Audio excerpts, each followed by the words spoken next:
세계가 발칵 뒤집혔습니다. 6만 명이 넘는 홈팬들 앞에서 토트넘이 0대3 대참패를 당한 겁니다.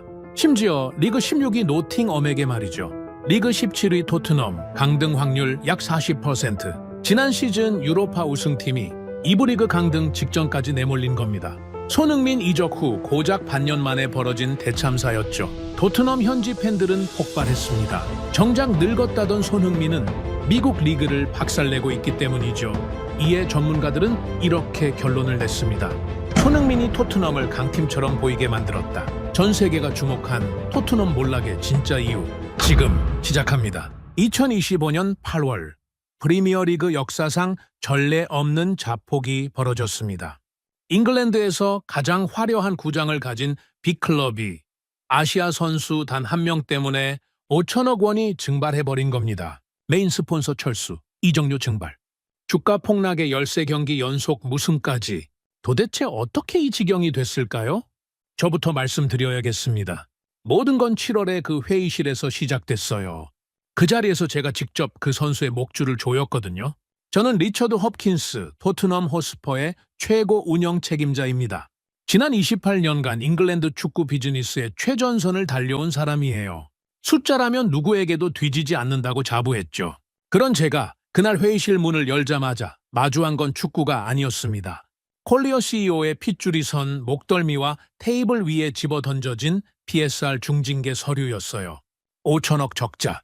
그 숫자가 눈에 꽂히는 순간 심장이 바닥으로 꺼지는 것 같았습니다.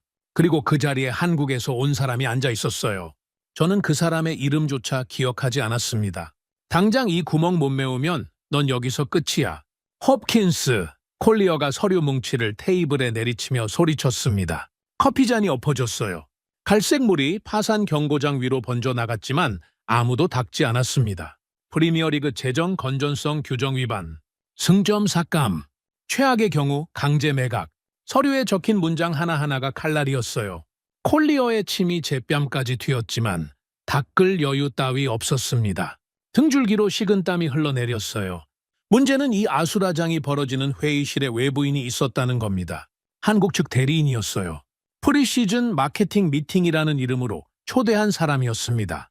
단순한 일정 조율이나 하러 온 줄 알았겠죠.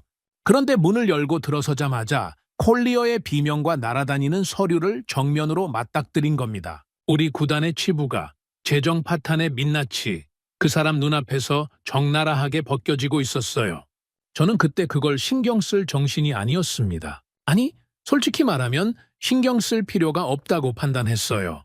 한국에서 온 실무자 한 명이 뭘 어쩌겠습니까? 프리미어리그 간판 앞에서는 모두가 고개를 숙이는 게 이 바닥의 질서였으니까요. 저는 콜리어의 고함이 끝나기도 전에 이미 머릿속에서 계산을 끝냈습니다. 5천억을 메울 방법은 하나뿐이었어요. 아시아 시장에서 쥐어짜는 겁니다. 저는 재킷 안주머니에서 미리 준비한 계약서를 꺼냈습니다. 인사 한마디 없이 한국 측 대리인 앞으로 다가갔어요. 테이블 위로 계약서를 밀어넣었습니다. 손흥민 주급 50% 삭감, 아시아 전역 초상권, 전액 구단 귀속, 줄줄이 적힌 조건들이었어요.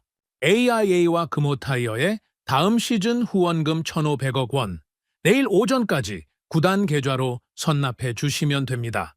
저는 그걸 통보라고 생각하지 않았어요. 당연한 비즈니스 제안이라고 믿었습니다. 프리미어리그 유니폼 가슴팍에 로고를 달 수 있다는 것만으로도 한국 기업들에겐 파격적인 기회 아니겠습니까? 거절할 이유가 없었어요. 적어도 제 머릿속에서는 그랬습니다. 한국 측 대리인이 입을 열지 않았습니다. 저는 그 침묵을 압도당한 을의 반응이라고 읽었어요. 그래서 한 발 더 나갔습니다. 당장 사인하지 않으면 내일 출발하는 한국 투어 비행기에서 그 선수를 끌어내리겠습니다. 쿠팡 플레이 시리즈 명단에서 빼는 건 제 권한이에요. 남은 시즌 내내 벤치에 앉히는 것도 가능하고요. 목소리가 떨리지 않았습니다. 확신에 차 있었으니까요. 나이든 아시아 선수 한 명쯤 언제든 어린 벤치 멤버로 갈아 끼울 수 있다고 믿었어요. 유니폼이나 팔아주는 소모품일 뿐이라고 생각했습니다. 바로 그때 회의실 문이 벌컥 열렸습니다. 수석 데이터 애널리스트 알렉스 데이비스였어요. 다크서클이 짙게 내려앉은 얼굴로 태블릿을 들고 난입했습니다. 마티스 텔의 기대 득점 XG가 0.1입니다. 리그 공격수 최하위예요? 손흥민을 벤치로 내리면 우리는 내년에 2부 리그로 갑니다. 데이비스가 태블릿 화면을 제 눈앞에 들이밀었어요. 그래프가 빨갛게 물들어 있었습니다. 전진 패스 성공률, 최종 3분의 1 지역 침투율, 창의적 패스수, 모든 지표가 손흥민 부자의 시 절벽 수준의 추락을 가리키고 있었어요. 저는 그 태블릿을 데이비스의 손에서 낚아채 바닥에 내리쳤습니다. 유리 보호막이 산산조각 났어요. 파편이 카펫 위로 흩어졌습니다. 1,000억을 주고 데려온 텔이 대체 왜 못하겠다는 거야. 당장 나가! 데이비스의 얼굴이 하얗게 질렸어요. 입술이 떨렸지만 더 이상 말하지 못했습니다. 저는 데이비스의 어깨를 밀어 회의실 밖으로 내보냈어요. 문이 쾅 닫혔습니다. 데이터가 뭘 말하든 상관없었어요. 1,000억 원짜리 마티스 텔이 완벽한 대체자라는 확신이 제 판단력을 완전히 먹어치우고 있었으니까요. 깨진 유리 조각이 카펫 위에서 형광등 불빛을 받아 반짝였습니다. 콜리어는 의자에 깊숙이 기대앉아 팔짱을 끼고 있었어요. 그 와중에도 한국 측 대리인은 핏대 한 번 세우지 않았습니다. 격분하지도 항의하지도 굴복하지도 않았어요. 그 사람은 조용히 가방에서 펜을 꺼내 수첩을 펼쳤습니다. 그리고 제가 내뱉은 협박의 문장들을, PSR 위기 상황의 수치들을, 콜리어의 고함 내용까지 초 단위로 메모하기 시작했어요. 펜 끝이 종이 위를 긁는 소리가 유난히 선명하게 들렸습니다. 이상하다는 생각이 스쳤어요. 왜 화를 내지 않는 걸까? 왜 항의를 하지 않는 걸까? 하지만 저는 그 의문을 3초 만에 머릿속에서 지워버렸습니다. 충격에 빠진 거라고, 프리미어리그의 위압감에 눌린 거라고 단정했어요. 한국에서 온 실무자가 런던의 빅클럽 앞에서 할 수 있는 건 고개를 숙이는 것뿐이라고 믿었으니까요. 대리인이 일방적으로 변경된 계약서를 챙겨 들고 자리에서 일어났습니다. 악수를 청하지 않았어요. 항의도 질문도 한숨도 없었습니다. 싸늘한 침묵만 남긴 채 회의실을 빠져나갔어요. 구두 뒷굽이 대리석 바닥을 두드리는 소리가 복도 끝까지 울렸습니다. 문이 닫히고 정적이 내려앉았어요. 저는 콜리어를 돌아보며 웃었습니다. 한국 기업들은 프리미어리그 로고만 보면 간도 쓸게도 내어줍니다. 내일 아침이면 1,500억이 구단 계좌에 꽂혀 있을 겁니다. 콜리어도 입꼬리를 올렸어요. 저는 사이드 테이블에서 샴페인 병을 집어들었습니다. 코르크가 천장을 때리며 펑 하고 터졌어요. 거품이 손등 위로 넘쳐 흘렀습니다. 유리잔을 부딪히며 웃었어요. 5천억 원의 구멍을 아시아의 돈으로 메울 수 있다는 확신에 그 순간만큼은 세상 누구보다 당당했습니다. 창밖으로 1조 5천억 원짜리 신축 구장의 하얀 곡선이 7월의 석양을 받아 붉게 물들고 있었어요. 아름다웠습니다. 저는 그 빛이 우리의 승리를 축하하는 거라고 착각했어요. 복도 저편에서 한국 측 대리인의 구두 소리가 완전히 사라졌다는 걸, 그리고 그 침묵이 충격이 아니라 사냥감의 급소를 확인한 포식자의 여유였다는 걸 저는 까맣게 몰랐습니다. 한국 측 대리인이 회의실을 빠져나간 다음 날, 저는 아주 기분 좋은 아침을 맞았습니다. 런던의 7월은 드물게 쾌청했어요. 피카딜리 맞춤 정장의 단추를 채우며 거울 속 제 얼굴을 봤습니다. 자신감이 넘쳤어요. 1,500억은 곧 들어올 테고 PSR 문제는 깔끔하게 봉합될 터였습니다. 사무실에 도착하자마자 첫 번째로 한 일은 전화기를 드는 것이었어요. 게리 톰슨 기자에게 연락했습니다. 스포츠 전문지의 수석 기자였죠. 20년 넘게 프리미어리그를 취재해온 베테랑이었어요. 톰슨, 단독 하나 줄까? 손흥민이 무리한 연봉 인상을 요구해서 구단 재정을 압박하고 있어. 선수 측이 갑질을 하고 있는 거야. 저는 나직하게 웃으며 말했습니다. 여론을 먼저 잡아야 했어요. 한국 측이 혹시라도 버틸 경우를 대비해서 영국 여론이 선수를 향해 등을 돌리게 만들 필요가 있었습니다. 완벽한 선제 공격이었어요. 적어도 저는 그렇게 믿었습니다. 그런데 톰슨의 반응이 이상했어요. 평소 같으면 즉각 받아 적었을 텐데 수화기 너머로 한참 동안 침묵이 흘렀습니다. 홉킨스, 한 가지만 물어보지. 지금 그쪽 목소리가 왜 그렇게 다급해? 톰슨의 목소리는 차분했어요. 저는 웃어 넘겼습니다. 다급하긴. 좋은 기사거리를 주는 건데 뭘 망설여. 톰슨은 알겠다고만 하고 전화를 끊었어요. 기사가 나오려면 2, 3시간이면 충분했습니다. 그런데 오후가 되어도 저녁이 되어도 기사는 올라오지 않았어요. 톰슨이 뭔가 냄새를 맡고 독자적으로 파고들기 시작했다는 걸 저는 며칠이 지나서야 알았습니다. 기사를 기다리는 동안 저는 두 번째 수를 뒀어요. 구단 재무 시스템에 접속했습니다. 스폰서들이 이미 지급을 완료한 손흥민의 초상권 수익금이 있었어요. 50억 원이었습니다. 최종 이체 승인만 누르면 선수 측 계좌로 넘어가게 돼 있었죠. 저는 그 버튼을 눌렀습니다. 취소 버튼을요. 이체 승인을 고의로 막아버린 겁니다. 이유는 단순했어요. 돈줄을 틀어주면 협상력이 올라갑니다. 선수 측이 주급 삭감에 더 빨리 응하게 만들 수 있었어요. 50억 정도야 나중에 정리하면 그만이라고 가볍게 생각했습니다. 그 50억이 제 목을 조이는 올가미가 될 줄은 꿈에도 상상하지 못했어요. 이틀 뒤 훈련장에서 투도르 감독이 움직였습니다. 제가 시킨 건 아니에요. 하지만 콜리어 CEO가 감독에게 뭔가 귓속말을 했다는 건 나중에 알았습니다. 오전 전술 훈련이 시작되자마자 투도르 감독이 손흥민에게 다가갔어요. 주전 조끼를 벗기라고 했습니다. 그리고 그 조끼를 마티스 텔에게 넘겼어요. 훈련장 전체가 순간 얼어붙었습니다. 선수들의 시선이 일제히 한 방향으로 쏠렸어요. 공개적인 망신이었습니다. 누가 봐도 그랬어요. 그런데 예상 밖의 일이 벌어졌습니다. 손흥민이 아무 말 없이 조끼를 벗겨 건넸어요. 항명도 없었고 감정의 동요도 보이지 않았습니다. 오히려 주전 조끼를 받아든 텔에게 다가가서 어깨를 두드려 줬어요. 텔이 첫 번째 슈팅 훈련에서 골대 한참 위로 공을 날렸을 때도 손흥민이 공을 주워다 주며 발의 각도를 잡아줬습니다. 저는 사무실 창문 너머로 그 장면을 내려다보고 있었어요. 코웃음이 났습니다. 저 나이에 자존심도 없나 싶었어요. 문제는 훈련장 철조망 밖이었습니다. 현지 팬 수십 명이 카메라를 들고 그 장면을 전부 찍고 있었어요. 주전 조끼를 빼앗기고도 후배를 다독이는 베테랑의 모습이 SNS에 퍼지는 데는 2시간도 걸리지 않았습니다. 댓글이 폭발했어요. 동정과 분노가 동시에 쏟아졌습니다. 팬들은 구단 수뇌부를 향해 욕을 퍼붓기 시작했어요. 저는 창문 블라인드를 내렸습니다. SNS 따위가 뭘 바꾸겠습니까? 프리미어리그는 감정으로 돌아가는 곳이 아니에요. 돈으로 돌아가는 곳이죠. 저는 여전히 그렇게 확신하고 있었습니다. 그 시각 한국 서울에서는 전혀 다른 공기가 흐르고 있었어요. AIA 금호타이어 아시아 스폰서십 연합본부. 60대 중반의 권영호 본부장이 자기 집무실 모니터를 응시하고 있었습니다. 화면에 붉은색 경고 알람이 전멸하고 있었어요. 초상권 수익 미지급 경고.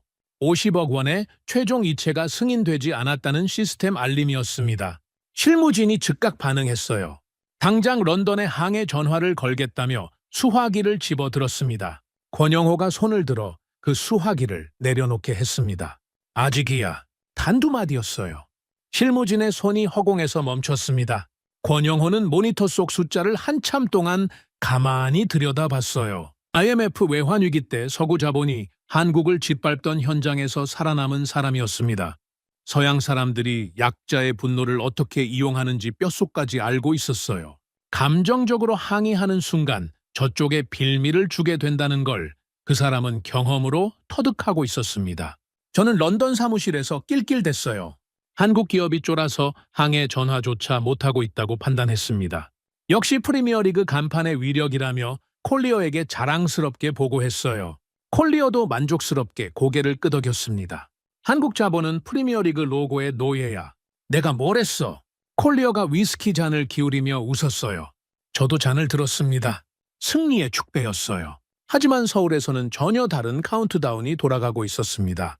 권영호의 책상 위에 300페이지짜리 영문 계약서가 펼쳐져 있었어요. 두꺼운 뿔테 안경을 쓴 윤성민 변호사가 그 계약서에 제14조 2항에 붉은 형광펜을 그어놓았습니다. 고의 미납시 보류권 영구 박탈. 그 조항이 형광빛 아래서 도드라졌어요. 윤성민이 계약서를 권영호의 책상에 내려놓으며 고개를 끄덕였습니다. 권영호는 펜을 집어 조항 옆에 체크 표시를 했어요. 말은 한마디도 필요 없었습니다. 같은 시각 런던에서는 알렉스 데이비스가 2차 데이터 보고서를 들고 제 사무실을 찾아왔습니다. 손흥민 부재 시 전진 패스 성공률 40% 추락 예측, 창의적 패스수 60% 감소, 빨간색 그래프가 절벽처럼 꺾여 있었어요. 저는 그 보고서를 데이비스의 손에서 빼앗아 파쇄기에 밀어넣었습니다. 종이가 갈리는 소리가 사무실을 채웠어요. 1,000억짜리 텔이 못할 게 뭐가 있어. 데이터 가지고 겁이나 주지 마. 데이비스가 입술을 꽉 깨물고 돌아섰습니다. 문이 닫히는 소리가 유난히 크게 들렸어요. 그날 저녁 콜리어와 저는 구단 집무실에서 다시 한번 잔을 부딪혔습니다. 한국 기업들이 우리 앞에서 뭘 할 수 있겠어. 프리미어리그 간판이 무서우니까 꼬리를 말고 있는 거야. 콜리어의 목소리에는 거만함이 가득했어요. 저도 고개를 끄덕이며 위스키를 삼켰습니다. 목구멍을 타고 내려가는 술이 따뜻했어요. 모든 게 제 계획대로 돌아가고 있다고 믿었습니다. 그 시각 인천국제공항의 게이트에서 두 사람이 런던행 1등석 비행기에 탑승하고 있었어요. 권영호 본부장과 윤성민 변호사였습니다. 서류 가방 하나만 들고 있었어요. 겉보기에는 출장 가는 평범한 한국인 사업가 둘이었습니다. 하지만 그 서류 가방 안에는 1,500억 원짜리 위약금, 청구서와 제가 고의로 취소한 50억 원의 이체 기록이 한 글자도 빠짐없이 정리되어 있었어요. 그들이 탄 비행기가 활주로를 이탈해 구름 속으로 사라졌습니다. 저는 런던의 사무실에서 위스키의 마지막 한 모금을 삼키며 창밖의 야경을 바라보고 있었어요. 1조 5천억 원짜리 구장의 조명이 런던의 밤하늘을 수놓고 있었습니다. 아름다웠어요. 그 불빛 아래로 제 숨통을 끊어놓을 서류가 날아오고 있다는 사실을 저는 아직도 까맣게 모르고 있었습니다. 이틀이 지났습니다. 한국 측에서 여전히 아무런 연락이 없었어요. 항해 전화도, 변호사 서한도, 이메일 한 통도 오지 않았습니다. 저는 그 침묵을 완벽한 굴복의 증거라고 읽었어요. 프리미어리그 간판의 무게가 한국 기업의 등뼈를 부러뜨린 거라고 확신했습니다. 그래서 그날 아침 콜리어 CEO와 함께 차기 시즌 아시아 투어 예산안을 짜며 한껏 들떠 있었어요. 회의실 화이트보드에 숫자를 적어 나가는 콜리어의 손놀림이 경쾌했습니다. 서울, 도쿄, 상하이. 도시 이름 옆에 뜯어낼 스폰서 금액을 빼곡하게 채워 넣었어요. 서울에서 최소 200억은 더 뽑을 수 있어. 한국 기업들은 우리 엠블럼만 보면 지갑을 열거든. 콜리어가 마커 뚜껑을 딸깍 닫으며 만족스럽게 웃었습니다. 저도 의자에 깊숙이 기대앉아 팔짱을 꼈어요. 아시아 시장은 우리의 ATM이었습니다. 필요할 때 가서 뽑으면 되는 거였어요. 한 번도 거절당한 적이 없었으니까요. 그때 회의실 문이 열렸습니다. 비서가 고개를 들이밀며 한국 측 방문객이 도착했다고 알렸어요. 저는 코웃음을 쳤습니다. 드디어 왔구나. 7월 말에 계약서를 들고 갔던 그 만만한 실무자가 사인이 찍힌 계약서를 들고 읍소하러 온 거라고 생각했어요. 콜리어도 마커를 내려놓으며 입꼬리를 올렸습니다. 한국 사람들은 역시 예의가 바르군. 직접 와서 사인을 하다니. 콜리어가 넥타이를 매만졌어요. 저도 재킷 단추를 채우며 자리에서 일어났습니다. 문이 완전히 열렸습니다. 그런데 들어선 사람이 달랐어요. 7월에 봤던 그 조용한 실무자가 아니었습니다. 짙은 회색 정장에 구형 몽블랑 만년필을 가슴 주머니에 꽂은 60대 남자가 앞장서 들어왔어요. 그 뒤로 두꺼운 뿔테 안경의 300페이지는 좋게 돼 보이는 서류 뭉치를 양팔에 하는 또 다른 남자가 따라 들어왔습니다. 두 사람의 표정이 얼음장이었어요. 인사가 없었습니다. 미소도 없었어요. 회의실 공기가 순간적으로 3, 4도는 내려간 것 같았습니다. 저는 그제서야 뭔가 잘못됐다는 걸 직감했어요. 실무자가 아니라 본부장급이 직접 온 겁니다. 당황했지만 티를 내면 안 됐어요. 저는 억지 미소를 만들어 올리며 황급히 다가갔습니다. 오른손을 내밀었어요. 아, 멀리서 오셨군요. 리처드 홉킨스입니다. 환영합니다. 최대한 여유로운 목소리를 짜냈지만 제 손이 허공에 떠 있었습니다. 앞장선 남자가 제 손을 보지도 않았어요. 시선 한번 주지 않고 제 옆을 지나쳤습니다. 바람이 스쳤어요. 짙은 회색 정장에서 냉기가 뿜어져 나오는 것 같았습니다. 허공에 뜬 제 손이 어색하게 내려왔어요. 콜리어가 화이트보드 앞에서 눈을 동그랗게 뜨고 저를 봤습니다. 저도 콜리어를 봤어요. 둘 다 상황을 읽지 못하고 있었습니다. 그 남자는 테이블 중앙으로 걸어갔어요. 의자를 빼지도 않았습니다. 서서 가방을 열더니 두꺼운 서류 뭉치를 꺼냈어요. 공! 테이블 위에 내려놓는 소리가 회의실 벽에 부딪혀 울렸습니다. 콜리어가 미세하게 움찔했어요. 저도 몰랐습니다. 그 소리가 제 심장에 직접 와 박힐이라는 걸요. 서류 표지가 눈에 들어왔습니다. 붉은 명조체로 인쇄된 제목이었어요. 초상권 수익 미지급에 따른 스폰서십 전면 철회 및 FA 자격 획득 통보서. 한 글자 한 글자가 선명했습니다. 저는 그 제목을 2번 읽었어요. 세 번째 읽을 때 무릎에 힘이 빠지는 걸 느꼈습니다. 스폰서십 전면 철회, FA 자격 획득. 이 두 문장이 동시에 뜻하는 바를 제 머리가 처리하는데 몇 초가 걸렸어요. 뒤에 서 있던 뿔테 안경의 남자가 앞으로 나왔습니다. 윤성민이라고 자신을 소개했어요. 국제 스포츠 분쟁 전문 변호사라고 했습니다. 서류 뭉치의 첫 장을 넘기며 기계적인 목소리로 말하기 시작했어요. 토트넘 호스퍼 구단은 계약서 제14조 2항에 명시된 초상권 수익금 50억 원의 최종 알체를 고의로 취소했습니다. 이는 정당한 사유 없는 수익금 미지급에 해당합니다. 윤성민의 목소리에는 감정이 단 1%도 섞여 있지 않았어요. 법정에서 판결문을 읽는 것처럼 건조했습니다. 체불 금액 50억 원의 즉시 입금과 구단 공식 채널을 통한 공개 사과문 게재를 요구합니다. 제 얼굴이 불그락푸르락해졌습니다. 심장이 미친 듯이 뛰기 시작했어요. 이건 완전히 예상 밖이었습니다. 실무자가 사인을 하러 온 게 아니라 본부장과 변호사가 칼을 들고 온 겁니다. 저는 테이블을 쾅 내리쳤어요. 커피잔이 덜그럭 소리를 냈습니다. 이건 일방적인 협박이고 명백한 계약 위반입니다. 프리미어리그의 파트너에게 이런 식으로 통보하는 건 비즈니스 관례에 어긋나요. 목소리가 갈라졌습니다. 제가 원한 건 위험이었는데 나온 건 비명에 가까운 고함이었어요. 한국 측은 눈썹 하나 까딱하지 않았습니다. 권영호라고 자신을 밝힌 짙은 회색 정장의 남자가 저를 정면으로 응시했어요. AIA 금호타이어 아시아 스폰서십 연합 총괄 본부장이라고 했습니다. 얼굴에 주름이 깊었지만 눈빛은 얼음처럼 투명했어요. 제가 테이블을 내리치며 소리를 질렀는데도 표정의 근육이 1mm도 움직이지 않았습니다. 저는 그때 처음으로 등줄기가 서늘해지는 걸 느꼈어요. 권영호가 왼쪽 손목에 차고 있던 시계를 천천히 풀기 시작했습니다. 스위스제 기계식 시계였어요. 가죽 밴드가 손목에서 벗겨지는 소리가 또렷하게 들렸습니다. 저는 그 행동의 의미를 이해하지 못했어요. 권영호가 시계를 서류 뭉치 위에 가만히 올려놓았습니다. 초침이 째깍째깍 돌아가는 소리가 조용한 회의실을 가득 채웠어요.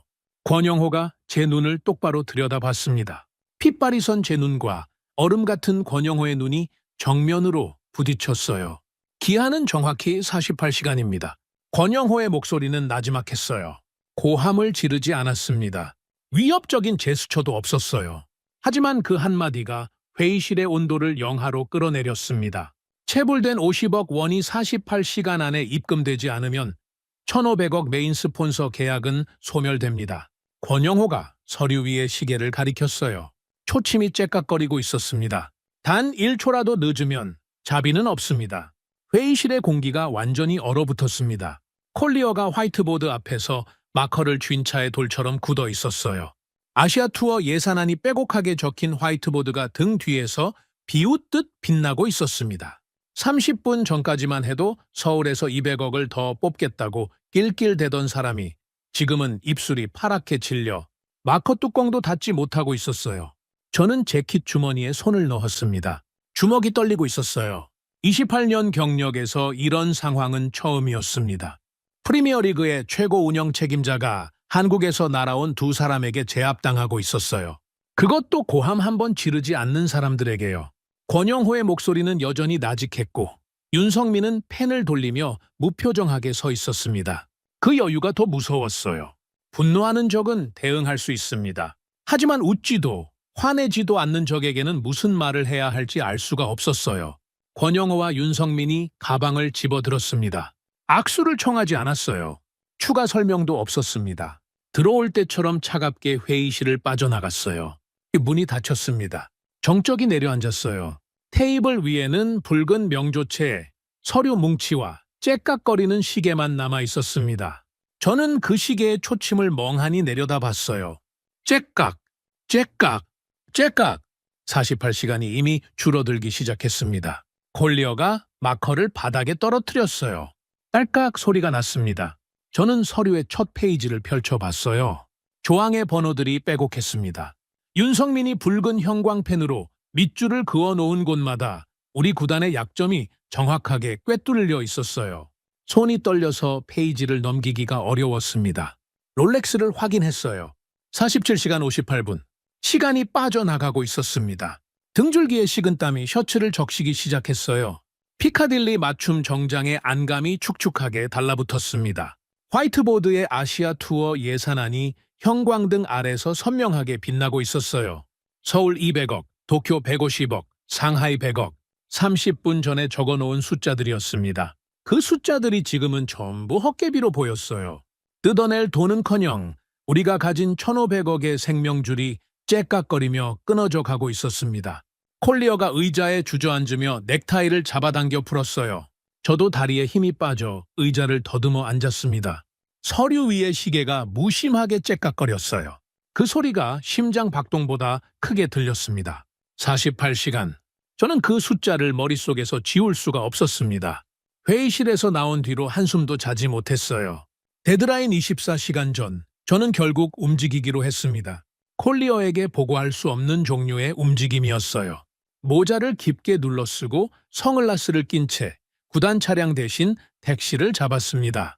런던 시내의 한 호텔로 향했어요. 권영호가 묵고 있는 곳이었습니다. 비서에게 시켜 투숙 정보를 빼낸 거였죠. 택시 안에서 롤렉스를 3번이나 확인했어요. 23시간 42분. 시간이 모래처럼 빠져나가고 있었습니다. 호텔 로비에 들어서자마자 후회가 밀려왔어요. 토트넘 호스퍼의 최고 운영 책임자가 모자를 눌러쓰고 남의 호텔을 기웃거리는 꼴이라니 28년 경력에서 이런 지옥은 처음이었습니다. 하지만 돌아갈 수 없었어요. 프리미어리그 PSR 징계가 코앞이었고 1,500억 원의 스폰서가 증발하면 구단은 물론이고 제 커리어도 끝이었으니까요. 스위트룸 문 앞에 섰습니다. 손가락이 벨을 누르기까지 7초가 걸렸어요. 문이 열렸습니다. 권영호가 서 있었어요. 짙은 회색 정장이 아니라 흰 셔츠 차림이었지만 눈빛은 회의실에서와 똑같이 얼음이었습니다. 저를 보고도 놀라지 않았어요. 마치 올 줄 알고 있었다는 듯 반 발짝 물러서서 문을 열어줬습니다. 그 여유가 이를 악물게 만들었어요. 사실 저는 호텔에 오기 전에 이미 다른 카드를 써봤습니다. 영국 축구협회 FA 고위층에 전화를 걸었어요. 20년 넘게 쌓아온 인맥이었죠. 한국 측의 통보서를 무력화시킬 행정적 절차가 뭐라도 있지 않겠느냐고 시간이라도 좀 벌어달라고 부탁했습니다. 상대는 난처해하면서도 알아보겠다고 했어요. 저는 그 한마디에 신랏 같은 희망을 걸었습니다.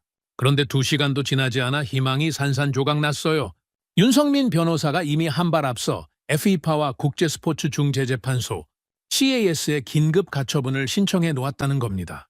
영국 FA가 이 건에 개입할 수 있는 행정적 권한 자체가 완벽히 봉쇄되어 있었어요. FA 고위층이 다시 전화를 걸어왔을 때 목소리가 한없이 작았습니다.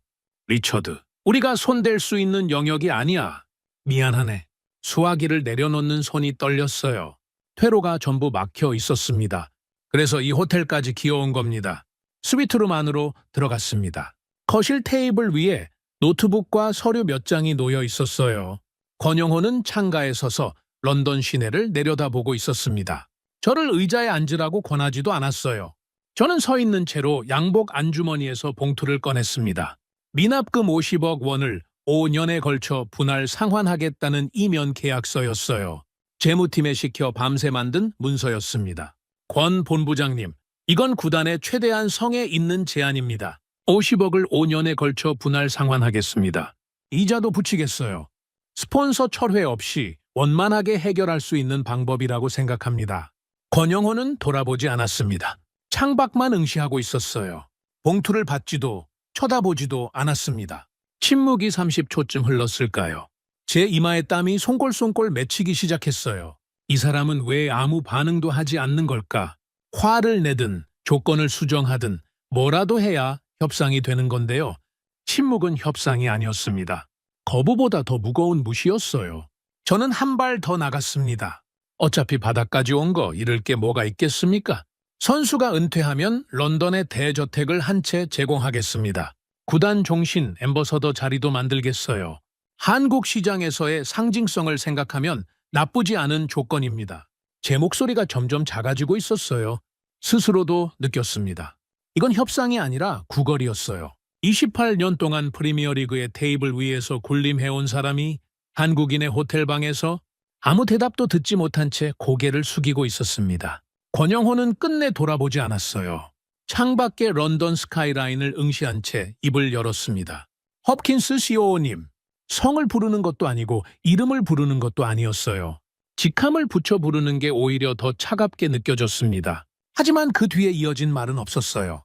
권영호는 그대로 침묵했습니다. 저는 봉투를 테이블 위에 올려놓고 물러났어요. 스위트룸 문이 닫히는 순간 등 뒤에서 째깍거리는 소리가 들렸습니다. 권영호의 시계 소리인지 제 심장 소리인지 분간이 되지 않았어요. 호텔에서 나온 뒤에도 저는 발악을 멈추지 않았습니다. 구단 공식 채널에 영상을 하나 올리라고 지시했어요. 손흥민을 지우고 마티스텔을 전면에 내세운 훈련 하이라이트였습니다. 테리 에이스라는 이미지를 만들어야 했어요.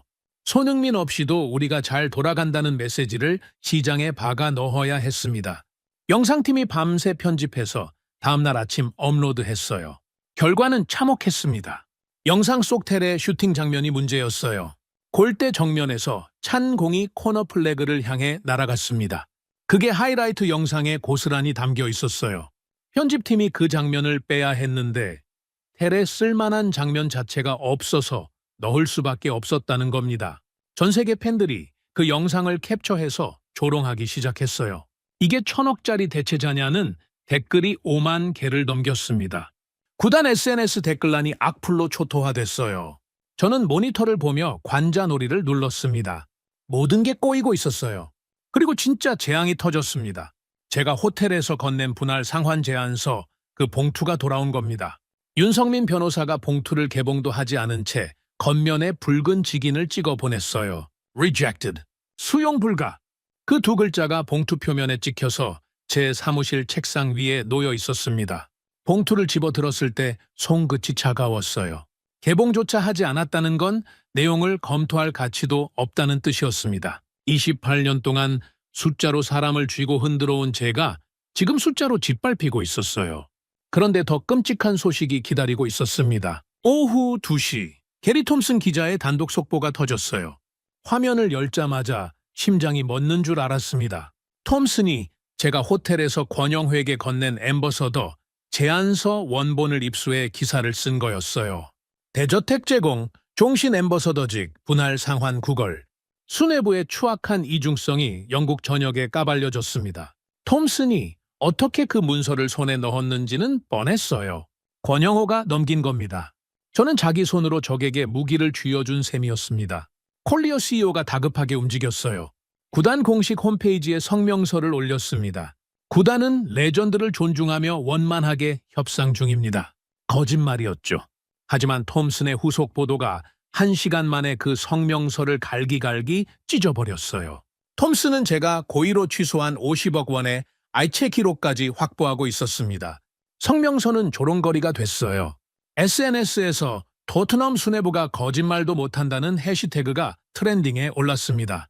데드라인 3시간 전이었어요. 저는 이성을 완전히 잃었습니다. 사무실 전화기를 집어들고 권영호의 호텔방으로 직접 전화를 걸었어요. 스폰서를 빼면 당신들 한국 기업의 유럽 매출도 끝장이야. 프리미어리그 파트너십을 잃으면 한국 보험 시장에서 어떤 타격을 받는지 알고나 있어요? 고함이었습니다. 목이 찢어질 것 같았어요. 적반하장이라는 걸 스스로도 알고 있었지만 멈출 수가 없었습니다. 수화기 너머로 아무 소리도 들리지 않았어요. 숨소리조차 없었습니다. 권영호는 대꾸를 하지 않았어요. 7초가 지나고 10초가 지나고 20초가 흘렀습니다. 저는 수화기에 대고 계속 소리를 질렀어요. 하지만 돌아오는 건 정적뿐이었습니다. 권영호가 수화기를 책상에 내려놓은 차에 듣지도 않고 있다는 걸 저는 30초쯤 지나서야 깨달았어요. 제 비명이 빈 방 안에서 허공을 때리고 있었던 겁니다. 수화기를 내려놓았습니다. 손이 떨려서 수화기가 거치대에 제대로 걸리지 않았어요. 2번 만에 겨우 올려놓았습니다. 그 시각 구단 사무실의 반대편에서 콜리어 CEO의 비명이 들렸어요. 네가 일 처리를 똑바로 못해서 이 꼴이 난 거야, 홉킨스. 콜리어가 집무실 문을 박차고 나와 복도에서 저를 향해 고함을 질렀습니다. 저도 참지 않았어요. 당신이 감독한테 선수 조끼를 벗기라고 시킨 거 아닙니까? 여론이 이 지경이 된 건 당신 탓이에요. 복대서 멱살을 잡았습니다. 콜리어의 넥타이가 비틀어졌어요. 콜리어가 제 손목을 쳐내며 책상 위에 파일 꽂이를 집어 던졌습니다. 플라스틱 케이스가 벽에 부딪혀 산산조각 났어요. 직원들이 사무실 문을 닫고 고개를 돌렸습니다. 아무도 말리지 않았어요. 저는 소파에 주저앉았습니다. 넥타이가 풀려 있었고 셔츠 깃이 구겨져 있었어요. 콜리어도 반대편 의자에 쓰러지듯 앉았습니다. 둘 다 헐떡이고 있었어요. 사무실 벽의 시계가 째깍거렸습니다. 데드라인까지 2시간 58분. 숫자가 눈앞에서 줄어들고 있었어요. 저는 천장을 올려다봤습니다. 형광등 불빛이 눈을 찔렀어요. 50억 원을 보내야 했지만 보내지 않았고, 분할 상환을 제안했지만 봉투째 돌아왔고, FA 인맥을 동원했지만 이미 봉쇄돼 있었고, 고함을 질렀지만 빈방에서 메아리만 쳤습니다. 47시간 59분 동안 저는 모든 수를 다 써봤어요. 단 하나도 통하지 않았습니다. 시계의 초침이 마지막 1시간을 향해 달려가고 있었어요. 8월 6일 오전 6시 정각이었습니다. 사무실 책상 위에 엎드려 잠이 들었다가 알람 소리에 눈을 떴어요. 목이 뻣뻣했습니다. 셔츠가 구겨져서 등에 달라붙어 있었어요. 롤렉스를 확인했습니다. 6시 01분, 48시간이 끝났다는 뜻이었어요. 순간 심장이 바닥으로 떨어지는 것 같았습니다. 끝났다고요? 아직 아무것도 해결하지 못했는데요. 저는 벌떡 일어나 컴퓨터를 켰어요. 이메일함이 뜨는데 3초가 걸렸습니다. 그 3초가 30분처럼 느껴졌어요. 화면이 열리자마자 눈앞이 하얘졌습니다. 수시남의 붉은 깃발이 꽂힌 이메일이 쏟아져 있었어요. 하나, 둘이 아니었습니다. 10통, 20통, 30통. 스크롤을 내려도 끝이 보이지 않았어요. 제목이 전부 같았습니다. 계약 해지 및 스폰서십 철회 최종 확정서, AIA 금호타이어 아시아 스폰서십 연합 본부 발신, 윤성민 변호사 참조. 같은 문서가 PDF로, 스캔본으로, 원문 사본으로, 공증 첨부본으로 끝없이 들어와 있었어요. 사무실 구석에 팩스기가 돌아가는 소리가 들렸습니다. 돌아봤어요. 용지가 바닥에 쏟아지고 있었습니다. 같은 확정서가 팩스로도 동시에 전송되고 있었던 겁니다. 기관총이 따로 없었어요. 한국 측은 48시간이 끝나는 그 정각의 버튼을 눌렀고 모든 채널로 동시에 사형 선고를 발사한 겁니다. 저는 의자에 주저앉은 채 화면을 멍하니 바라봤습니다. 그런데 이상하게도 공포보다 먼저 찾아온 건 안도감이었어요. 스폰서 1,500억은 날아갔지만 아직 카드가 남아있다고 생각했거든요. 손흥민이었습니다. 8월 이적 시장이 열려 있었어요. 30대 초반의 프리미어리그 레전드라면 사우디아라비아 리그에서 최소 1,500억 원은 받을 수 있었습니다. 알힐랄, 알나스르, 아라흘리. 중동의 오일머니 구단들은 아시아 스타에 목말라 있었으니까요. 스폰서는 잃었지만 이적료로 구멍을 메울 수 있다. 저는 그 계산에 매달렸어요. 마지막 동아줄이었습니다. 그때 사무실 전화기가 울렸습니다. 비서가 화상회의 연결 요청이 들어왔다고 알렸어요. 한국 측이었습니다. 권영호 본부장이 직접 화상통화를 걸어온 거였어요. 저는 순간 망설였습니다. 받아야 하나, 이미 스폰서는 날아갔는데 뭘 더 하겠다는 걸까? 하지만 받지 않을 수 없었어요. 콜리어 CEO가 이미 제 뒤에 서 있었거든요. 새벽부터 사무실에 나와 있었던 모양이었습니다. 얼굴이 부어 있었어요. 받아! 당장 콜리어의 목소리가 갈라져 있었습니다. 화면이 켜졌습니다. 권영호의 얼굴이 나타났어요. 호텔 스위트룸 배경이었습니다. 짙은 회사액 정장을 다시 입고 있었어요. 그 옆에 윤성민 변호사가 서류를 펼쳐들고 서 있었습니다. 뿔테 안경 너머의 눈빛이 수술실에 들어선 외과의처럼 차가웠어요. 저는 모니터 앞에 앉아 넥타이를 고쳐맸습니다. 최소한의 체면이라도 지키고 싶었어요. 하지만 구겨진 셔츠와 충혈된 눈이 화면에 비치고 있다는 걸 알고 있었습니다. 윤성민이 입을 열었습니다. 서류의 페이지를 넘기며 제14조 2항을 짚었어요. 토트넘 호스퍼 구단은 계약서 제14조 2항에 명시된 초상권 수익금, 지급 의무를 48시간 내에 이행하지 않았습니다. 한 글자씩 또박또박 읽었어요. 법정에서 판결문을 낭독하는 판사 같았습니다. 이에 따라 본 조항에 규정된 페널티 바이아웃 강제 하락 조건이 자동 발동됩니다. 저는 그 문장을 듣고도 즉각 의미를 파악하지 못했어요. 페널티 바이아웃 강제 하락이라니 그게 무슨 소리입니까? 윤성민이 서류를 한 장 더 넘겼습니다.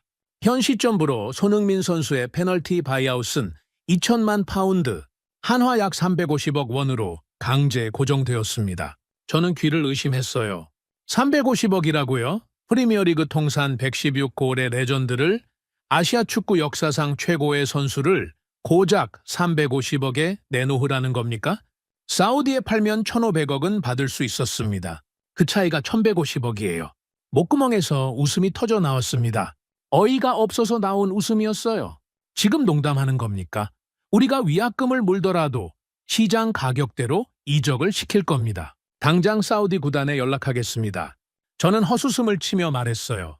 아직 협상의 여지가 있다고 믿었습니다. 바이아웃이 350억으로 고정됐다 해도 사우디 구단과 별도 협상을 벌여 추가 이적료를 얹으면 되는 거 아니겠습니까? 적어도 제 머릿속에서는 그랬어요. 윤성민이 서류를 덮었습니다. 안경을 밀어 올리며 카메라를 정면으로 봤어요. 홉킨스 CEO님, 한 가지 더 있습니다. 그 한 가지 더라는 말에 등줄기가 서늘해졌어요. 윤성민의 입에서 그 말이 나올 때마다 상황이 악화됐거든요. 제14조 2항 단서 조건에 따라 바이아웃 강제, 하락과 동시에 타 구단 이적 승인 권한은 오직 선수 본인에게만 귀속됩니다. 구단의 이적 거부권은 소멸되었습니다. 윤성민의 목소리는 여전히 기계적이었어요. 감정이 1%도 섞여 있지 않았습니다. 이적 승인 권한이 선수에게 귀속된다. 이 말의 의미를 제 머리가 처리하는데 5초가 걸렸어요. 사우디에 팔 수 없다는 뜻이었습니다. 어디에 팔지를 구단이 결정할 수 없다는 뜻이었어요. 350억짜리 헐값 바이아웃을 누가 지불하든 그 선택은 선수의 손에 달려 있었습니다. 저는 1,500억을 벌 수 있다고 생각했어요. 그런데 벌 수 있는 최대치가 350억으로 잘렸고 그 350억마저 언제, 어디로, 누구에게 갈지를 구단이 통제할 수 없게 된 겁니다. 안면 근육이 굳는 걸 느꼈어요. 왼쪽 눈꺼풀이 미세하게 경련을 일으키기 시작했습니다. 멈출 수가 없었어요. 콜리어가 제 뒤에서 비명을 질렀습니다. 지금 당장 50억 보내. 재무팀 수동 입금해. 빨리! 콜리어가 옆자리 직원의 키보드를 빼앗아 엔터키를 연타했어요. 50억을 보내면 조항 발동을 되돌릴 수 있다고 생각한 겁니다. 하지만 48시간은 이미 끝났어요. 1시간 전에 끝났습니다. 모니터에 송금 화면이 떴어요. 콜리어가 금액을 입력하고 전송 버튼을 눌렀습니다. 로딩바가 돌아갔어요. 3초, 5초, 7초. 화면이 바뀌었습니다. 붉은색 에러창이 번쩍였어요. 수취 거부. 데드라인 초과로 인한 수취 원천 차단. 한국 측이 기한 만료와 동시에 수취 시스템 자체를 잠가버린 겁니다. 콜리어가 다시 엔터키를 눌렀습니다. 같은 에러창이 떴어요. 3번, 4번, 5번. 붉은 화면이 반복적으로 깜빡였습니다. 콜리어의 손가락이 키보드 위에서 미친 듯이 움직였어요. 하지만 결과는 매번 같았습니다. 수취 거부, 수취 거부, 수취 거부. 금융 시스템이 원천적으로 돈을 받지 않겠다고 문을 닫아건 겁니다. 뒤늦은 후회는 받아주지 않겠다는 뜻이었어요. 저는 화면 속 권영호를 봤습니다. 권영호는 가만히 앉아 있었어요. 표정이 변하지 않았습니다. 승리의 미소도 없었고 조롱도 없었어요. 그 무표정이 더 무서웠습니다. 이긴 사람의 여유가 아니라 처음부터 이 결과를 알고 있었던 사람의 담담함이었어요. 그 순간 사무실 직원의 모니터에 속보 알림이 떴습니다. 영국 축구협회 FA와 유럽 이적 시장 전산망에 동시 전송된 공지였어요. 손흥민, 페널티 바이아웃 2천만 파운드 공식 활성화, 이적 선택권 선수 귀속 확인. 프리미어리그 전 구단에 실시간 공유된 정보였습니다. 유럽의 모든 구단이 이 사실을 지금 이 순간 읽고 있다는 뜻이었어요. 350억이면 데려갈 수 있다는 걸, 그리고 토트넘은 거부할 권한이 없다는 걸 세상 전체가 알아버린 겁니다. 권영호가 화면 너머에서 입을 열었습니다. 첫 마디였어요. 화상 회의가 연결된 이후로 윤성민만 말하고 권영호는 한마디도 하지 않았었거든요. 홉킨스 CEO님, 목소리가 나직했습니다. 고함이 아니었어요. 속삭임에 가까웠습니다. 당신들의 오만한 갑질이 부른 첫 번째 청구서입니다. 첫 번째, 그 단어가 가슴에 박혔어요. 첫 번째라는 건 두 번째가 있다는 뜻이었습니다. 저는 입을 열려고 했어요. 뭔가 말하고 싶었습니다. 항의든 변명이든 애원이든 뭐라도 해야 했어요. 하지만 목구멍이 막혀 소리가 나오지 않았습니다. 화면이 검게 변했어요. 권영호가 일방적으로 통신을 끊어버린 겁니다. 카메라 불빛이 꺼졌습니다. 모니터에 비친 건 제 얼굴이었어요. 충혈된 눈, 구겨진 셔츠, 경련하는 왼쪽 눈꺼풀. 28년간 프리미어리그의 숫자를 지배해왔다는 사람의 꼴이 저 지경이었습니다. 팩스기는 여전히 돌아가고 있었어요. 용지가 바닥나서 빈 롤러가 헛돌며 끼익거리는 소리가 조용한 사무실을 채웠습니다. 콜리어가 키보드에서 손을 떼고 의자에 쓰러지듯 기대 앉았어요. 아무 말도 하지 않았습니다. 저도 말이 나오지 않았어요. 모니터의 붉은 에러 창만이 규칙적으로 깜빡이고 있었습니다. 수치 거부, 수치 거부, 수치 거부. 그 붉은 빛이 천장에 반사되어 사무실 전체를 물들였어요. 마치 수술실의 경고등 같았습니다. 그날 오후 저는 사무실 창문 앞에 서 있었습니다. 350억. 그 숫자가 머릿속에서 맴돌았어요. 1,500억을 벌 수 있다고 믿었는데 350억짜리 헐값 바이아웃이 세상에 공개된 겁니다. 하지만 저는 아직 한 가지 위안을 붙들고 있었어요. 이적 선택권이 선수에게 넘어갔다 해도 30대 초반의 아시아 선수가 프리미어리그 밖에서 갈 곳이 어디 있겠습니까? 사우디는 바이아웃만 내면 데려갈 수 있지만 선수 본인이 중동 리그를 원하겠어요? MLS는 은퇴 리그에 가깝고 분데스리가나 라리가에서 350억을 선뜻 쓸 구단은 없었습니다. 결국 런던에 남는 게 최선이라는 걸 깨닫고 삭감된 주급이라도 받아들이며 고개를 숙일 거라고 계산했어요. 나이든 아시아 선수가 갈 곳은 없다. 저는 그 오만한 확신에 마지막 희망을 걸었습니다. 오후 2시 비서가 사무실 문을 두드렸어요. 훈련장에서 연락이 왔습니다. 손흥민 선수가 라커룸에서 짐을 싸고 있답니다. 저는 코웃음을 쳤습니다. 짐을 싸봐야 갈 데가 없을 텐데 허세를 부리는 거라고 판단했어요. 2, 3일 지나면 에이전트가 연락해 올 겁니다. 조건을 조금 올려달라고 구걸하겠죠. 그때 살짝 양보하는 척하면서 원래 계획대로 밀어붙이면 되는 거였어요. 그런데 비서의 다음 말에 손이 멈췄습니다. 훈련장 밖에 사람들이 모이고 있다고 합니다. 수천 명이요. 저는 창문으로 다가갔어요. 사무실에서는 훈련장이 직접 보이지 않았습니다. 보안 카메라 화면을 켰어요. 모니터에 뜬 광경에 눈을 의심했습니다. 훈련장 정문 밖에 사람들이 줄을 서 있었어요. 수십 명이 아니었습니다. 수백 명, 수천 명이 도로를 메우고 있었어요. 토트넘 유니폼을 입은 사람들이었습니다. 현수막이 보였어요. 영문이었지만 카메라 화각으로는 글씨가 잘 보이지 않았습니다. 보안팀에 확인을 지시했어요. 3분 뒤 답이 왔습니다. 현수막에는 이렇게 적혀 있었어요. 돈에 미친 사기꾼들, 당장 물러나라. 저를 향한 말이었습니다. 콜리어를 향한 말이기도 했어요. 심장이 쿵 내려앉았지만 티를 내지 않았습니다. 팬들이 뭘 안다고? SNS에서 주워들은 소문으로 흥분하고 있는 거겠죠. 저는 모니터를 끄려다가 손을 멈췄어요. 화면 속에서 무언가 움직이고 있었거든요. 훈련장 정문이 열리고 있었습니다. 검은색 차량 한 대가 천천히 나왔어요. 뒷좌석 창문이 내려져 있었습니다. 손흥민이 앉아 있었어요. 라커룸에서 짐을 싼 지 10분도 지나지 않았다고 했습니다. 미련이라고는 한 톨도 없는 깔끔한 퇴장이었어요. 차가 정문을 빠져나가는 순간 양쪽에 도열해 있던 팬들이 일제히 기립 박수를 쳤습니다. 보안 카메라의 소리는 잡히지 않았지만 화면 속 사람들의 손바닥이 하늘을 향해 올라갔다 내려오는 게 선명하게 보였어요. 어떤 사람은 유니폼 소매로 눈물을 닦고 있었습니다. 마크 스티븐스라는 이름이 보안 보고서에 적혀 있었어요. 토트넘 구장 근처 펍의 주인이자 30년 차 골수팬, 팬 트러스트 대표를 맡고 있는 사람이었습니다. 그 사람이 팬들의 맨 앞줄에 서서 차를 향해 손을 흔들고 있었어요. 차가 시야에서 사라진 뒤에도 팬들은 흩어지지 않았습니다. 오히려 더 모여들었어요. 현수막이 하나 더 펼쳐졌습니다. 홉킨스 아웃, 콜리어 아웃, 보드진 전원 사퇴. 저는 모니터를 껐어요. 볼 필요가 없었습니다. 아니, 보고 싶지 않았습니다. 콜리어에게 전화를 걸었어요. 팬들이 난리입니다. 경기장 보안을 강화해야 합니다. 콜리어의 대답은 짧았어요. 그딴 건 네가 알아서 해. 나는 VIP석에서 경기를 볼 거야. 프리시즌 마지막 친선 경기가 3시간 뒤에 예정돼 있었습니다.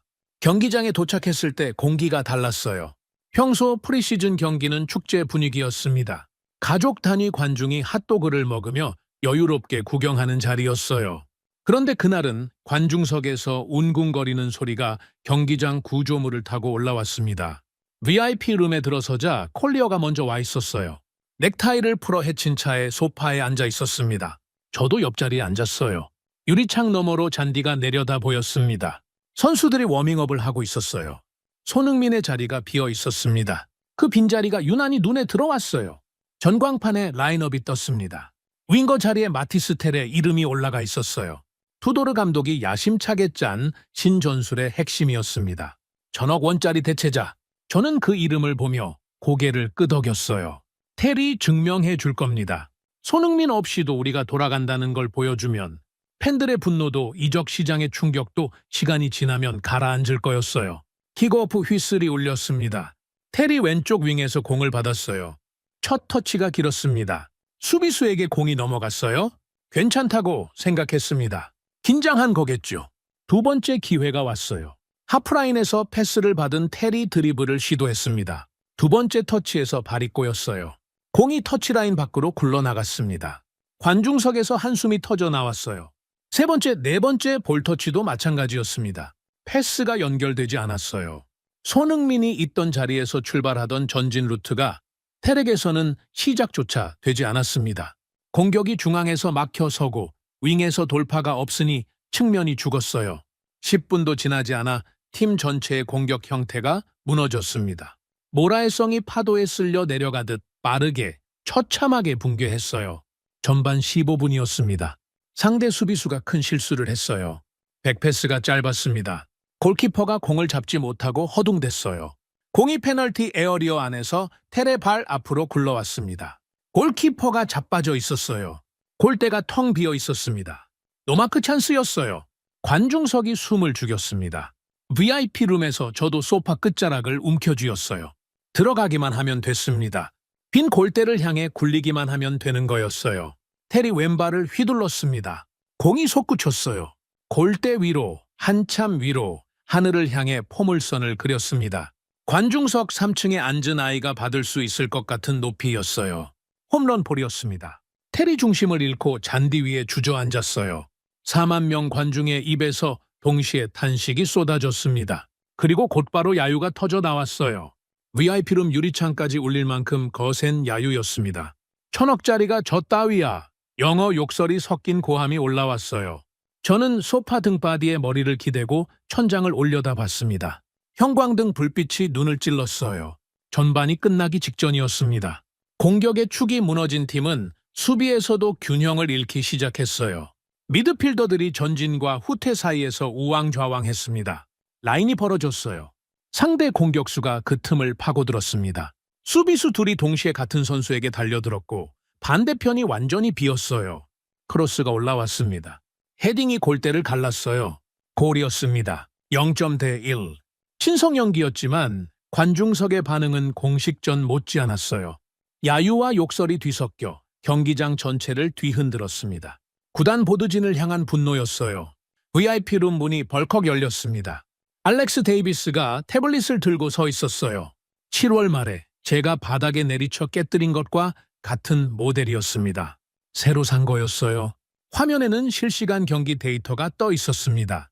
데이비스의 다크서클이 더 짙어져 있었어요. 그 충혈된 눈으로 저를 똑바로 봤습니다. 시즌이 시작되면 우리는 2부 리그로 갑니다. 데이비스의 목소리가 떨리지 않았어요. 7월에 회의실에서 소리칠 때와는 달랐습니다. 체념한 사람의 차분함이었어요. 전진 패스 성공률 41% 추락, 최종 3분의 1 지역 침투율 60% 감소. 제가 2달 전에 보고서로 올린 수치와 오차 범위 2% 이내입니다. 정확히 맞았어요. 데이비스가 태블릿을 제 앞에 내밀었습니다. 빨간색 그래프가 절벽처럼 꺾여 있었어요. 7월에 파쇄기에 갈아버린 그 데이터와 똑같은 모양이었습니다. 저는 태블릿을 치우지 않았어요. 바닥에 내던지지도 않았습니다. 그럴 힘이 남아있지 않았어요. 데이비스가 돌아서서 문을 나갔습니다. 문이 닫히는 소리가 7월과 똑같았어요. 하지만 그때와 달리 분노가 치밀지 않았습니다. 가슴이 텅 비어 있었어요.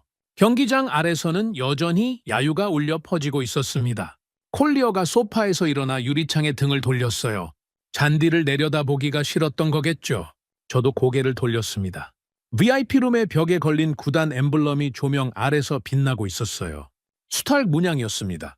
140년 역사의 상징이요. 그 수탈기 오늘따라 비웃고 있는 것처럼 보였어요. 경기장 밖에서 팬들의 고함이 올라왔습니다. 보드진 아웃! 보드진 아웃! 그 소리가 1조.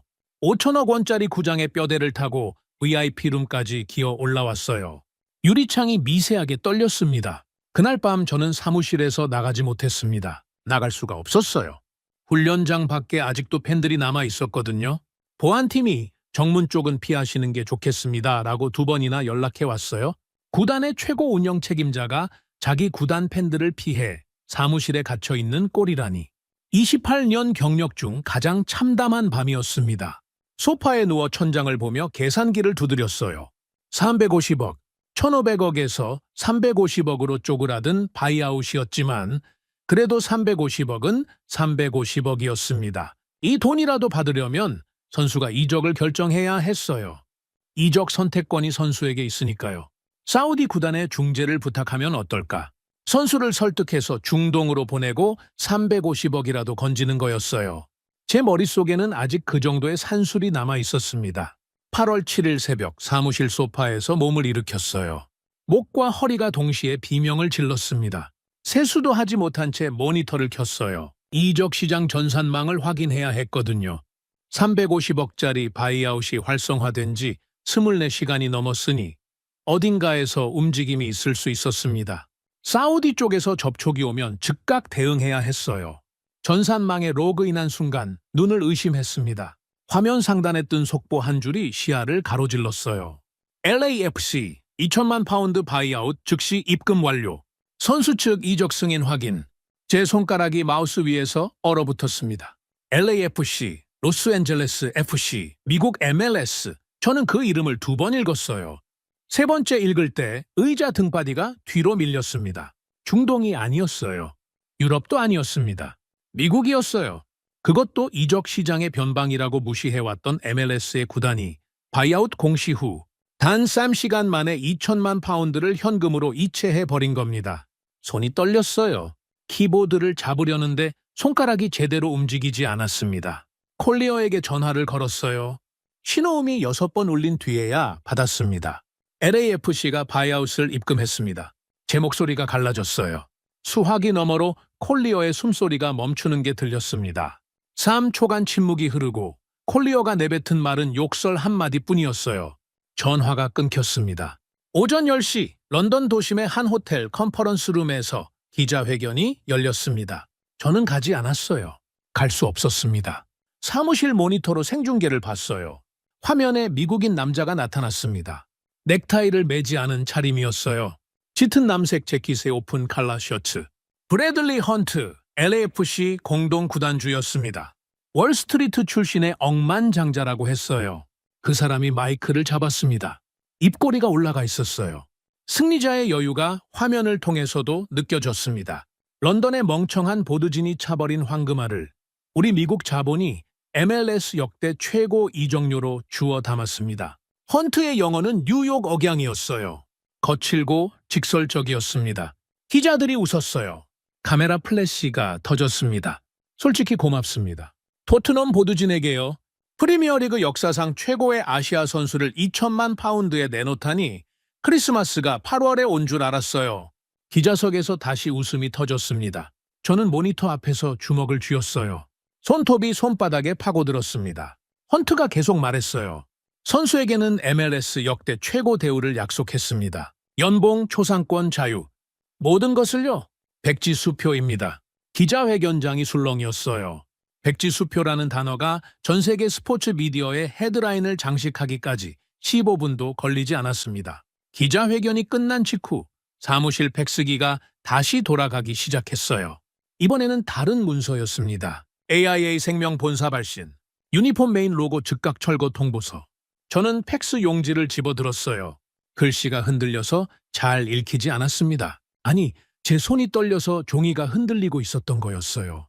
2027년부터 후원을 축소하겠다던 AIA가 축소가 아니라 즉각 철회로 선회한 겁니다.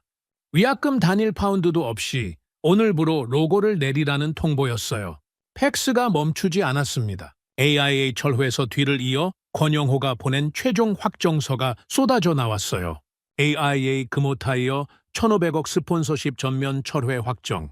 용지 부족 알람이 울렸습니다.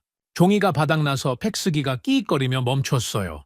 비서가 새 용지를 넣자마자 다시 인쇄가 시작됐습니다.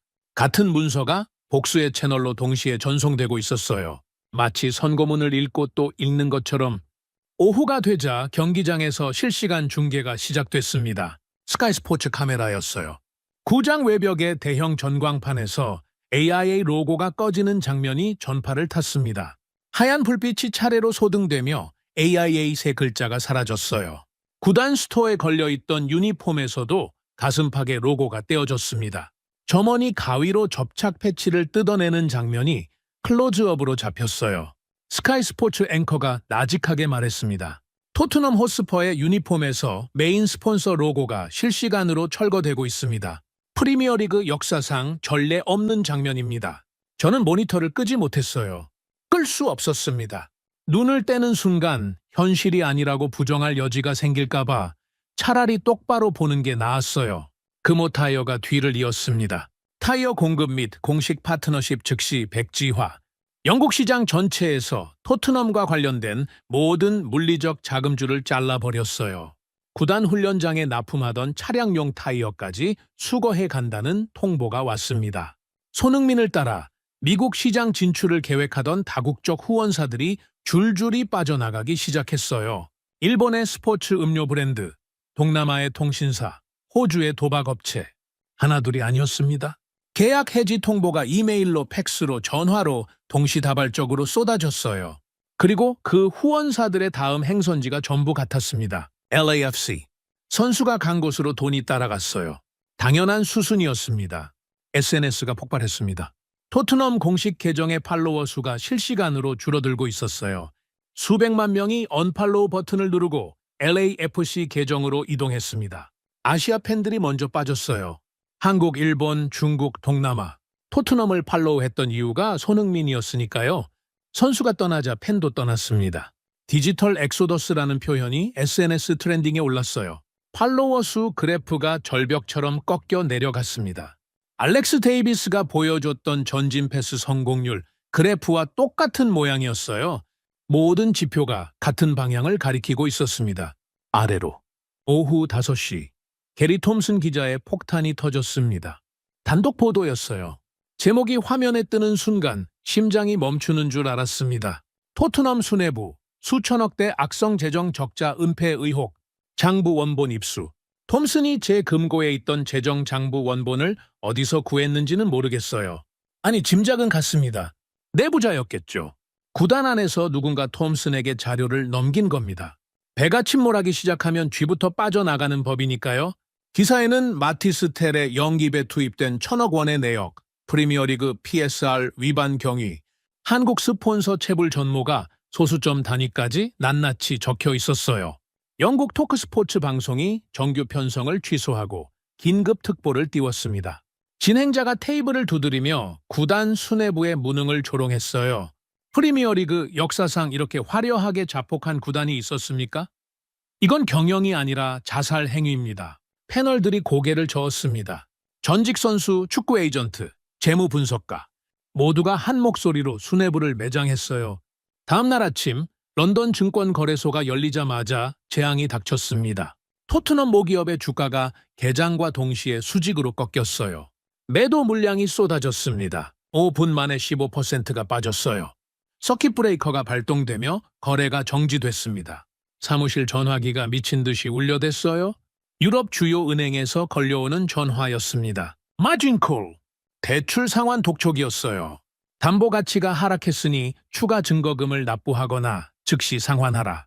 기계적인 은행원의 목소리가 수화기 너머로 반복됐습니다. 콜리어의 핸드폰도 쉴 새 없이 울렸어요. 콜리어가 전화기를 책상 서랍에 집어넣고 서랍을 닫아버렸습니다. 진동음이 서랍 안에서 웅궁거렸어요. 저는 사무실 의자에 앉아 양손으로 얼굴을 감쌌습니다. 손바닥 사이로 모니터에 붉은 숫자가 보였어요. 주가 그래프, 스폰서 이탈 목록, SNS 팔로워 감소 곡선. 모든 화면이 붉은색이었습니다. 열흘 전 이 사무실에서 샴페인을 터뜨리며 웃었던 기억이 떠올랐어요.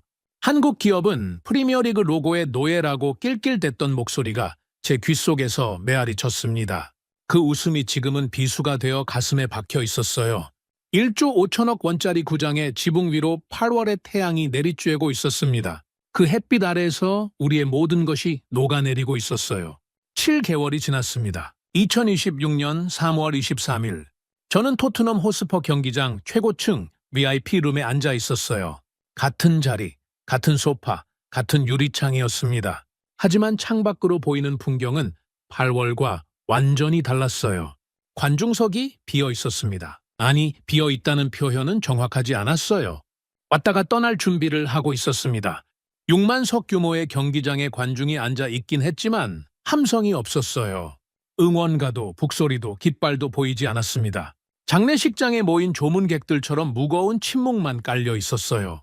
리그 13 경기 연속 무승이었습니다. 구단 140년 역사에서 한 번도 기록된 적 없는 참담한 숫자였어요.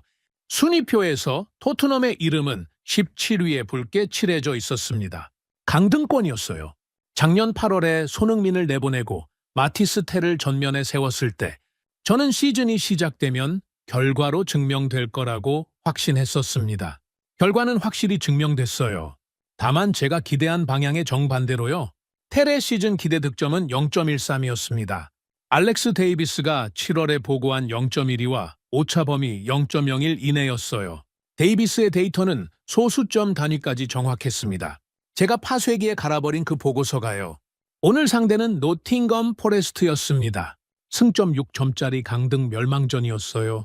이기지 못하면 사실상 2부 리그 강등이 확정되는 경기였습니다.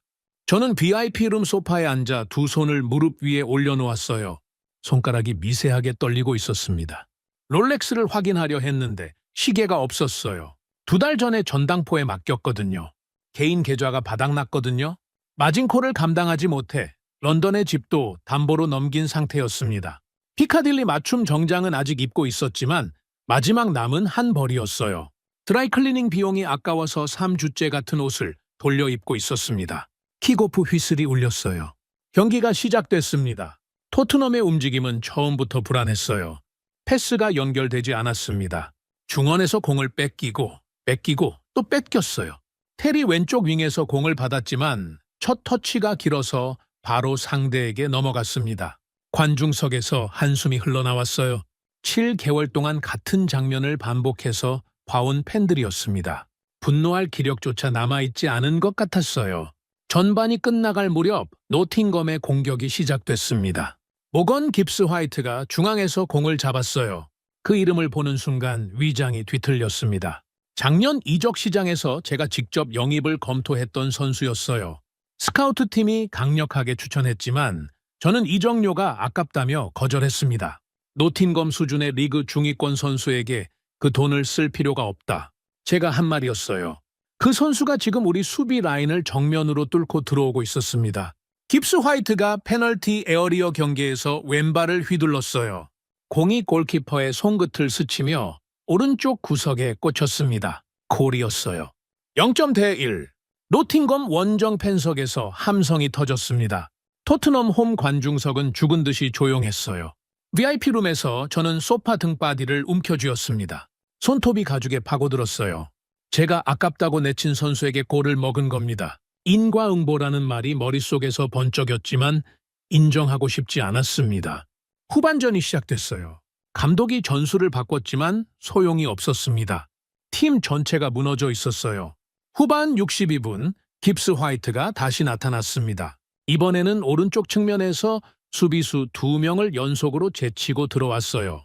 토트넘 수비진이 완전히 농락당했습니다. 크로스가 중앙으로 올라왔고 마크가 풀린 노팅엄 공격수가 머리로 밀어넣었어요. 0.2. 관중석의 분위기가 싸늘하게 얼어붙었습니다. 일부 팬들이 자리에서 일어서기 시작했어요. 경기를 더 볼 수 없다는 뜻이었습니다. 후반 70분이었어요. 경기장 아래에서 무언가가 폭발했습니다.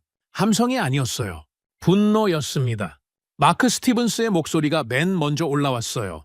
30년 차 골수팬, 구장 근처 펍 더 브링 레이어스의 주인, 팬트러스트 대표. 그 사람이 관중석 맨 앞줄에서 벌떡 일어났습니다. 이 사기꾼 놈들아, 당장 꺼져! 쌍욕이 경기장 전체에 울려 퍼졌어요. 그 고함이 신호탄이었습니다. 6만 명의 관중이 일제히 자리를 박차고 일어났어요. VIP룸 유리창을 향해 무언가 날아왔습니다. 생수병이었어요. 유리에 부딪혀 물이 튀었습니다. 두 번째, 세 번째 병이 연달아 날아왔어요. 팬들이 VIP룸 방향을 올려다보며 손가락질을 하고 있었습니다. 욕설과 야유가 뒤섞여 경기장의 지붕을 때렸어요. 보드진 아웃! 사기꾼들! 2부 리그가 어울려! 응원 도구가 공중으로 날아올랐습니다. 수만 명의 팬들이 좌석을 버리고 출구를 향해 밀려나기 시작했어요. 썰물처럼 빠져나갔습니다. 등을 돌리는 팬들의 물결이 계단을 타고 흘러내렸어요. 3분도 지나지 않아 관중석의 절반이 비었습니다. VIP룸 대형 TV에서 토크스포츠 생방송이 흘러나오고 있었어요.